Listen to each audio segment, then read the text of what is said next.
Implementasyon ng hapag kay PBBM program mas palalakasin.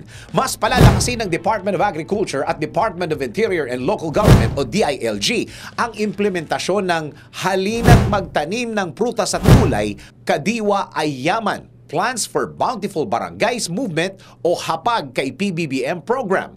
Target ng nasabing programa na tiyakin ang food security sa bansa.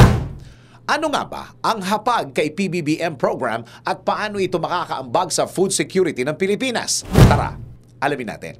Nais ni Pangulong Ferdinand Bongbong Marcos Jr. na malutas ang mga issue sa food supply, kaya naman inilunsad ng administrasyon niya ang isang localized agriculture production program sa pamamagitan ng urban and peri-urban agriculture at community engagement. Makakamit ng bansa ang pagkakaroon ng access sa sariwa, ligtas at abot-kayang pagkain. Naging posible ang hapag kay PBBM program dahil sa pagsasama ng dalawang inisyatiba ng pamahalaan sa urban agriculture. Ang hapag sa barangay project ng DILG at Green Revolution 2.0 Plans for Bountiful Barangays Movement ng Department of Agriculture. Ayon kay Agriculture Senior Undersecretary Domingo Panganiban, mapapaigting ng joint collaboration ng dalawang ahensya ang capacities ng mga barangay na magkaroon ng sustainable agriculture.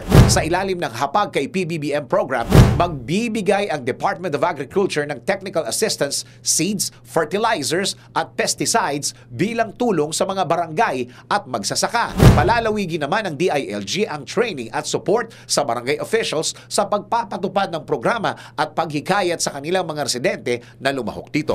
Sisiguraduhin din ng hapag kay PBBM program ang pangangalaga sa kalikasan sa pamamagitan ng paggamit ng eco-friendly urban agriculture practices and technologies gaya ng aeroponics, container gardening, aquaponics, fruit-bearing tree planting, hydroponic, square foot gardening at vertical gardening. Samantala, hinimok naman ni Pangulong Marcos ang publiko na suportahan at lumahok sa nasabing programa para na rin makatulong sa mga komunidad na makabangon mula sa isyong kinakaharap ng sektor ng agrikultura. Hangad ng Pangulo na wala ng Pilipinong magugutom at maghihikahos sa bansa. Sa mga programa ng Administrasyong Marcos sa agriculture at community building, tiyak na magkakaroon ng mas masagana at food secure future ang bawat Pilipino. Ikaw, paano mo susuportahan ang hapag kay PBBM program ng Administrasyong Marcos? DWIZ Research Report. Report.